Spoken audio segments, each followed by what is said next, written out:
So why have an RSU plan? We're going to talk about three companies that we all know very well, quality companies where something happened and the stock dropped significantly. This is an example of what you're looking at is a chart of Amazon during the tech bust. The company was doing fantastically well. It was valued at this point, think about it, it was over $5 a share. And then the tech bubble burst and the stock dropped in a period of a year and a half down to 84% of what it was before.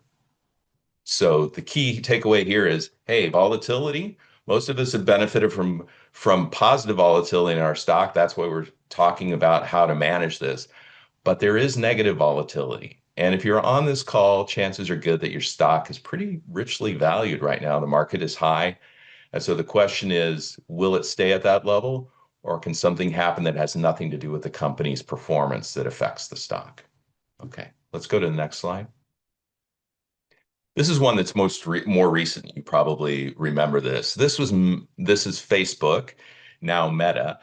What happens? Sometimes great companies take strategic missteps. We all remember when Facebook became Meta and it became all about the metaverse. Well, the stock market didn't like that very much. And you can see from 2021 down through 2023, the stock dropped 70%. So the stock went from almost $380 a share down to under 100. What's interesting about this is over the next 3 years, where we are now, the stock is up from 100 to over $650 a share. But if you had sold at the high or toward the high or diversified somewhat, and then were able to buy in at $100 a share, that would have been a huge benefit to you. Okay, let's take a look at the last example. Now, this one's one of my favorites because this is a company I used to work for. This is PayPal.